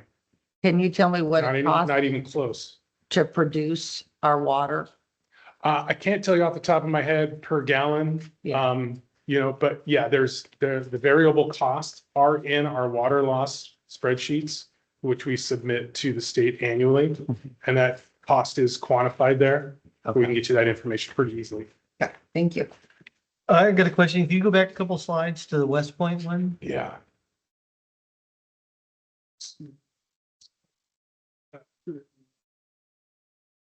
Well, that one right there, Jenny Lynn, and if you look at that dip on use and then go to the one before it. That dip on use there, what's going on in those two systems in West Point here and in Jenny Lynn where where use would get down to, zero or real close to nothing. So most likely that's going to be an inability for the AMI system to grab all of the data Oh, for that so- period of okay, time. that Yeah. makes sense. So you throw out the look, yeah, that's what I mean. So like if, for example, if we have trouble grabbing all the reads from one of the systems for whatever reason, there's a storm or there's some sort of issue that's happening, this will still grab that information and push it up against production. Because Okay. it's on every single day at midnight, it's going to grab this information. Okay, one more question. Yeah. That peak at the very beginning there, the tallest peak on the left-hand side, Yeah. left top. And when use is going to be going down or should be expected to go down from there, why so much production there? There could be a lot of reasons as to why. There could have been a project where we had, say we're going to have folks working on a filter at the water plant. So the operators are just going to fill everything up. They don't care what demand is. Okay. They're going to try to ride it out if there's an issue that comes from. All different kinds of variables. There could be a whole host of things, right, that come into that. Yep, absolutely. If I could interrupt you real quick here, Damon, I just want to point out, I mean, I think I want to highlight this and the reports that Kelly Richards and Kelly G give and what Damon has incorporated in his reports. I think I think sometimes hear us being accused of not being responsive enough to the requests from the community or requests from the board to improve the amount of information that we're sharing. And I think our staff have actually done a really phenomenal job of that over the last couple of years. We have brought a lot of those recommendations forward, but I think this is also a good example of why we don't just put it on the website, because it requires explanation. It requires context. There's never perfect data and often requires an expert like Damon to be able to provide the context for what the data show. And so I just want to make sure we point out, we didn't have anything close to this 2 years ago, and we've come, I think, leaps and bounds since then. So I just think Damon and Kelly in particular deserve a lot of credit for that. Well, I really like these reports here. I think these really tell a story, and that's Right. nice. Thank you. It's a confusing story though. So Damon, where did this term dashboard come from? I'm not sure. Go to some other water websites. You're going to see it say dashboard, by the way. I heard it being kicked around here a couple of years ago. So anyway, thanks. Nice information. Yeah, and Rebecca had the great point of, perhaps this can sit alongside the lists of the work efforts that we all do out in the ops department, and then the production numbers in the written document that you all receive every month from operations as well. Okay, so some familiar images here. We have a bluebell repair in Davidson Court and Rancho Calaveras. So we're diving right in. You can see that there's a T on this bluebell line on the left that was damaged. And you see the repair in the image on the right with some Romax and some couplings and a T. Emergency repair of another 2-inch bluebell up in Ute Place and Evans Fast. And you can see, as you guys have seen, I'm sure multiple times, water main break or water service line leak can happen in any number of ways. Luckily, this one was off the shoulder a little bit, but it's definitely pushing a lot of water out of the ground, as you can see in the image on the left, as the distribution operators excavating that hole and there's just water boiling out. The image on the right as well, as you can see it running down the ditch and down the road. And there you go. That's what it's looking like. The image on the left, just spraying out of that 2-inch. And then the pipe is shut down in the image on the right. And then you can go ahead and pull that 2-inch line out in the image on the left. It now has what's called the cheese touch. Stay away from that thing. And then you put a new service 2-inch line in the image on the right and live to fight another day. It's another day up on the Evans Pass distribution. Here we are at fire hydrant repair on Manzanita. So invariably, fire hydrants do get knocked off their flange, their breakaway flange from time to time. And hopefully the shoe holds at the base of the hydrant and doesn't shoot water 50 feet in the air. Sometimes it does.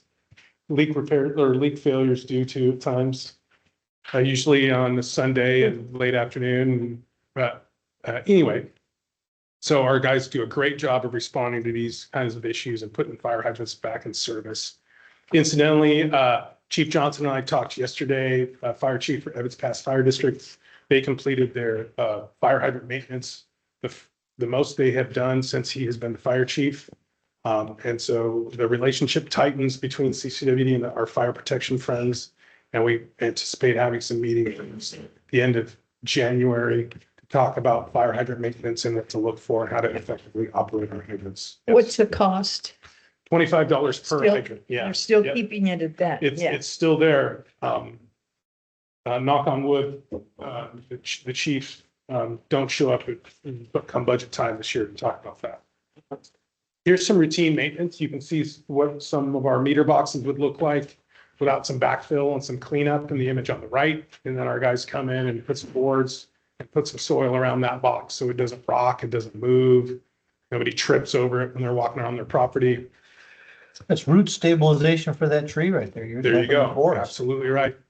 Bear Creek diversion, you guys have heard of this one many times. We've done some FEMA funded debris cleanup twice down there. Actually, we actually have a project that is obligated for 50 grand from FEMA, but Bear Creek never dried up last year. So we weren't able to get in there and clean out the debris. So we put in a time extension request with FEMA.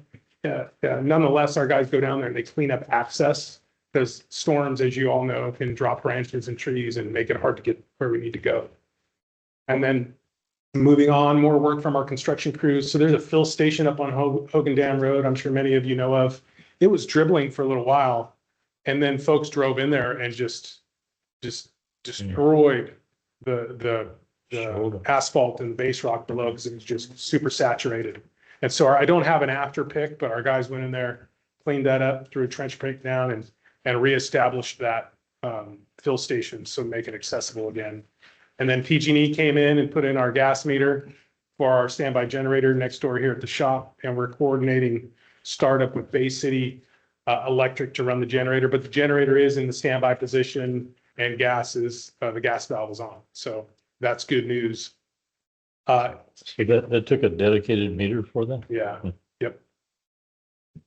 So our electricians every year towards the end of the year work through flow meter calibrations. And you can imagine these are flow meters for treatment facilities, lift stations, what have you. We have quite a few, and our guys do a great job of calibrating these flow meters, and we submit those to the state every year. A lot of work has been associated with radio programming for two-way radio communications this year.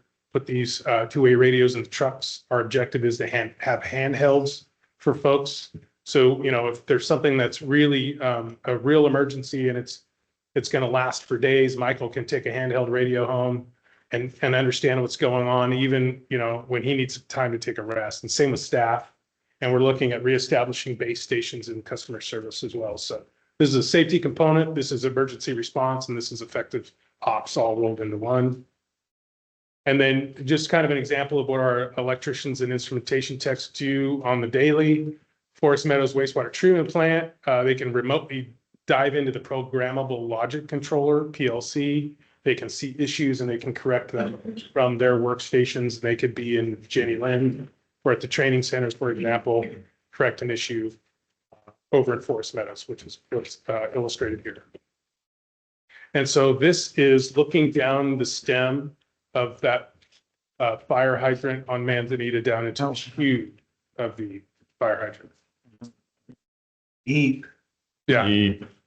So you're going to see the thank you slide is going to be quirky, deep, or interesting moving forward. So Damon, I have a question on how you give out everything you guys did, which is Yeah. always a lot. Under the West Point wastewater treatment plant, the consolidation is almost complete. Paving is complete. Awaiting the completion of the electrical improvements. Are we planning some kind of a tour or some kind of something for the public to see, where some grant dollars went for work and something? I'd like to see it all done. Yeah, I think we've had various discussions about a ribbon cutting ceremony or something Yeah, along those lines up yeah. there, and we're getting really close to the point, and maybe wait for the weather a little bit Oh, longer, yeah, but yeah. and we're not quite ready to cut the ribbon on it yet. Yeah, but, wait for the weather. We're but absolutely looking forward Invite to the that. public and Yeah. do some short little tours to show them what's Absolutely. going on. Which one was it? The consolidation, right? Yeah, so Wilseyville, Yeah. yep, waste plant consolidated into the West Point wastewater treatment facility, yep. Yeah.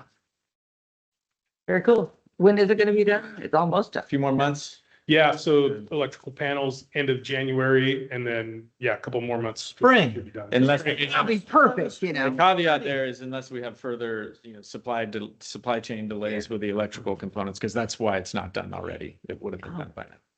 I am planning a trip in mid-May. Just keep that. We'll certainly posted. coordinate with you on that, I yeah. don't want to be there. Well, everyone will plan Rodrigo? around that. Yeah. Hey, you know what? You guys get to do it. No, yeah, absolutely. Hey, guys, let's, Oh, no, I'm just interested in, how's your overtime? Our overtime, knock on wood, it's been great. We, it's interesting you bring that up. We have some supervisors, field supervisors who pay very close attention to their staff's overtime. And it's a continual conversation between myself, Pat, Jesse, and those supervisors. And generally, overtime will be driven by The weather. emergencies and issues, right? And that's why knock on wood, we don't have, we're not into February yet. Every year from 2017 till now, I think of February 10th and February 12th. Atmospheric river storms, 2 years apart, which kind of changed my perspective on how much water can flow through. Oh, right. I remember those conversations. Yeah. I'm, don't hold your breath, but as of right now, we're great. Okay. Damon, I think what's on most people's minds is the overnight anyway, the development of these huge fires and stuff in LA. And what kind of jumped off the screen earlier today was an operations manager of a water district down there talked about how they had 3 million gallon tanks, 3 of them, and one of them went out, emptied at 4 o'clock, another one emptied at 10 o'clock at night, and another one at 3 o'clock in the morning. And this discussion about when you're using an urban water system to fight a wildland fire, and you don't have the ability to fly and drop or have helicopters or whatever because of various reasons. My question is, should we be looking at additional storage or we balance the system for water consumption, I think has been the general rule, but I guarantee you that people in LA are going to be looking for an extra margin of safeties for fire protection. So is that warranted to think about? Well, I think a couple things. I think one, the fact that they are not near a wildland urban interface, so firefighters can't take advantage of maybe some of the ponds or dip sites that they can in our neck of the woods, makes it a little less of an important issue for us. But we have discussed that with fire chiefs. They do make tanks that you can connect to your potable system. If you have the real estate near a tank, you can actually position them next to a water tank and they fill automatically. They're open to the atmosphere. So it becomes not potable and it's a dip site. So if, for example, if they're sized to fill a helicopter, so they have the volume or a water truck, depending on how you're going to orient these things. And so the chiefs right now are like, those are great. We're curious about that, but not yet. We think we can use enough dip sites and then take advantage of your system to help augment our firefighting effort. But I wouldn't be surprised if in the future we do look at implementing some of those. There is, I read in, I think a CSDA magazine, an article with some pictures in the Ventura area where they have, where it's kind of like you're talking about, where it's urban meets a lot of houses. They have the helicopter can just set down for a second and it fills his tank up really quickly. And it's not a dip. With a dip, you don't get nearly as much as you would with one of these things. I have no idea what the cost is. They didn't go into that or if it was, but that just seemed like, between West Point and Arnold, I don't know if we own any land in there, have access to any land in that area, but it seems like, and you're right, we do have a lot of ponds, but if there was interest in the fire, the state fire, the state fire people, the county fire people, and us to collaborate, to do something like that. That's what it took in this, down in Southern California. I think it's one in the San Diego areas. They had set SDG&E, I know, and kind of innovated those in their rapid fill for helicopter tankers essentially. Yeah. And they're expensive, including the water infrastructure that's required to get there to fill that quickly. But it's, yeah, I think at this point, Well- we're always open to talking to the fire chiefs about Yeah. what they need. That seems to be a fire department expense. Right, and not Right. ours. But it would listen, I just not to fall too far off the rails here, but I had thoughts about watching the fires again today. And I just wonder, one of the things I'm very, very proud of here is all of our backup generators. I wonder how many of those utilities, like in Maui, and now down south, I wonder if the reason that they can't keep up is when the power goes out, they have no means of pumping. I actually would like to see a review of that sometime when in one of your guys' forums, when we're talking about that, I'd love to find out, do a forensic of these communities that have burned to the ground and find out if they invested in the backup generators to keep the water on. Right, like a Yorba Linda kind of scenario. Yeah, well, at Paradise and Maui, Yeah, right. because I remember seeing, when the Maui thing was going on, I don't remember seeing water flowing at all. And the power went out, and I just wonder if they actually had made that investment in the backup generators. Right. Because I think it's another thing that we want to be able to tell our folks is that we've made that investment, and we're continuing to make it. We're continuing to keep those upgraded, and the Copperopolis was a great example. I mean, we were able to manage those and keep them rolling. And so they did have a water supply, but I wonder how many of these catastrophic urban fires, they didn't invest in the backup generators and the water supply stopped. Just my curiosity. I'll look into that for sure. Anything else for Damon? Thank Are you still going or are you good? I'm good. All right, That's so a are we question. then. I have a question. I'll go ahead, Francisco. Back, Damon, on your charts on production versus consumption, what happens to the difference between the two? Where does that water go? What do you mean? Like, Well, you showed a there's- chart, so this is how much production we did in this area, and this is Right. the so it's unaccounted for water. So if you were to complete a water loss audit spreadsheet, you would do your best effort to quantify the water that's not captured in MMS, not on that visual that you saw. So you would have discussions with your staff, and if there was a work order that's on paper that says, hey, this leak was 180,000 gallons, you're going to incorporate that into your water loss spreadsheet.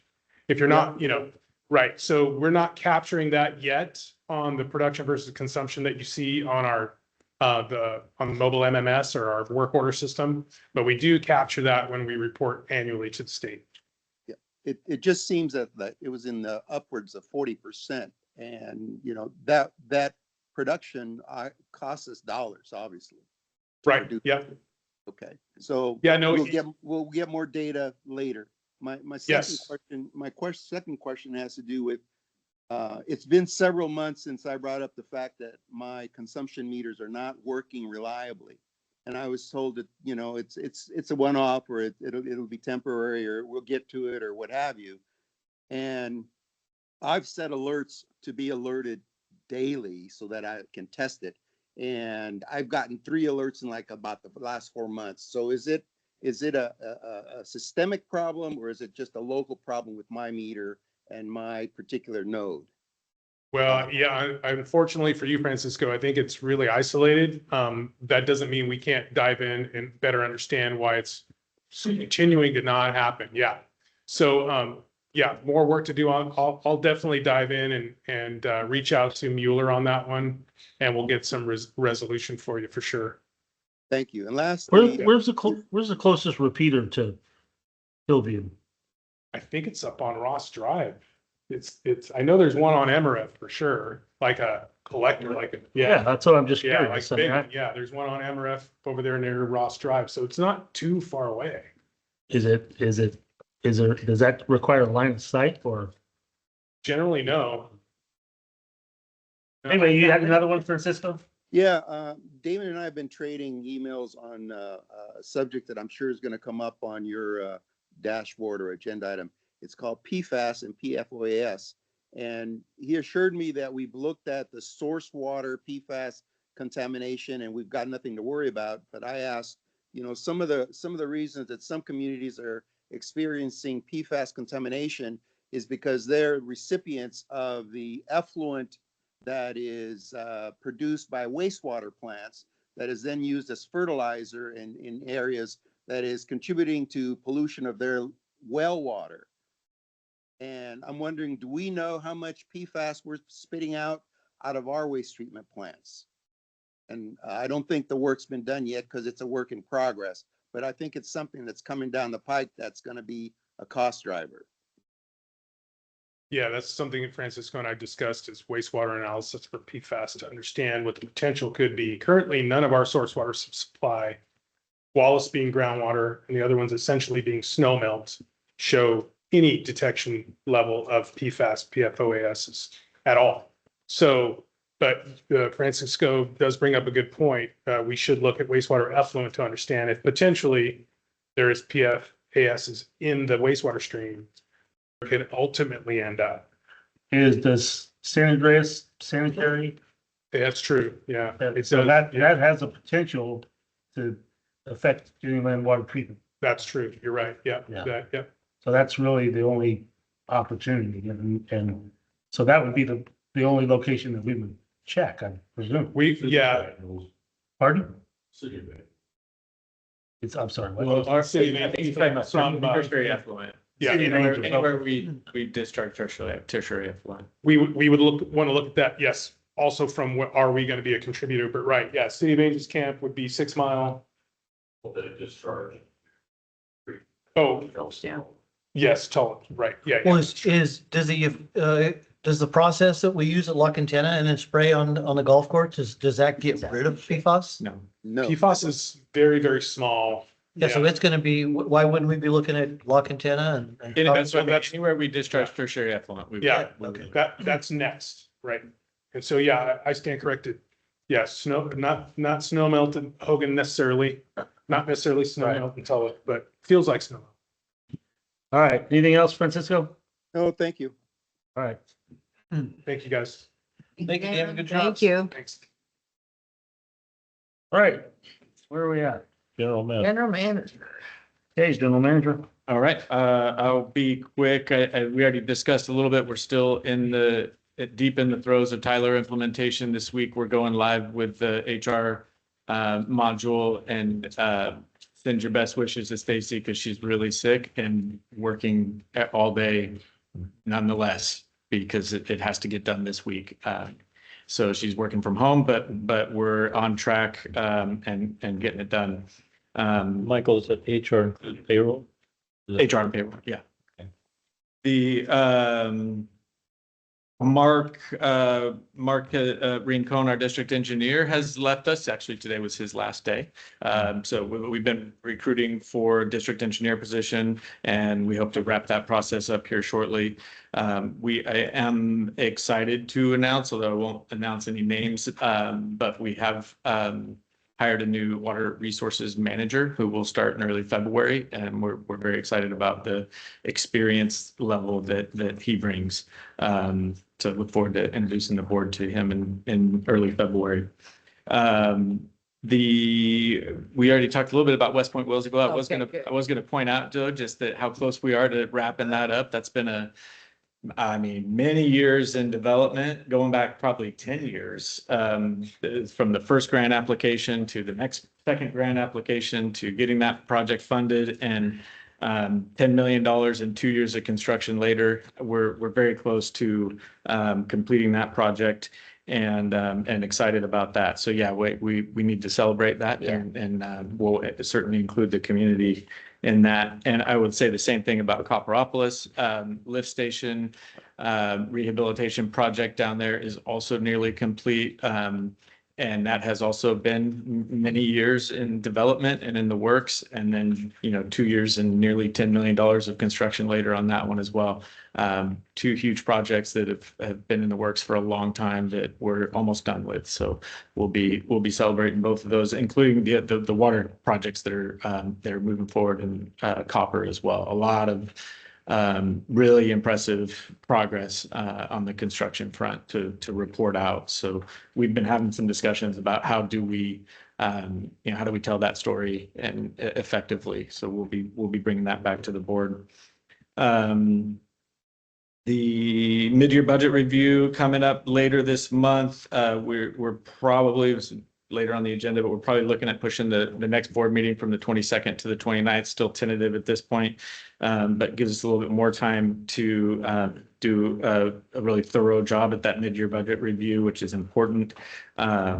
And so, but that's something to look forward to in the next board meeting. We talked a little bit during the groundwater item about the Calaveras River watershed study. I think at some point we'll bring a presentation of that to the board as well. Stockton East was the grant recipient, but we're kind of a partner with Stockton East on this project. DWR funded it. We're one of 5 pilot projects in the state. And it's an interesting process that will come before the board at the end when the project or the plan is developed. The implementation of it will be up to local water districts for the most part. And so we want to start bringing the item to the board and bringing you up to speed on that as it goes forward. A couple of upcoming items. We have a CPPA board meeting coming up next week. The legislative session has kicked off again. Our first Aqua State Legislative Committee meeting will be next week as well. There's a lot of emphasis. You can already tell that the discussion coming from Sacramento is all about affordability, which on one hand is great to hear that there's an emphasis on affordability. On the other hand, a little bit daunting for water agencies because the ideas that come out of Sacramento sometimes end up being a burden, not a cost savings. So I'm sure Aqua will be watching that very closely as that moves forward this year. Let's see.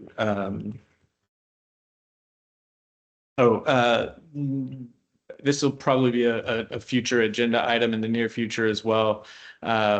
We've talked for a long time about our water rights extensions, both consumptive water rights and power rights. Those have been the work has been in development for a long time. And we're at the point now where we're filing those water rights extensions with the water board to license the power rights and move forward with our consumptive rights as well. That's going to be a significant effort over the next couple of years. We're working with our hydrologist and our team to develop a work plan and a budget for how we move forward. Just, getting to the point where we file the rights is a major milestone, but now we're on the clock for environmental review and all the negotiation that's going to require with the water board. It's going to be a major lift over the next couple of years. So we'll be bringing that back to the board in the near future as well. That's all I have for now. Very cool. All right. Hey, we'll move on to board reports, information, future agenda items.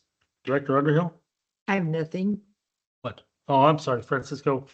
Yeah. You have a comment on Yes, general management? I'm kind of concerned. I've only been with you all less than 2 years, and in those 2 years, you've lost some fairly high-level folks that you touted as, really good grabs, et cetera. We've got John, the water resources manager, that didn't last, I don't think, a year.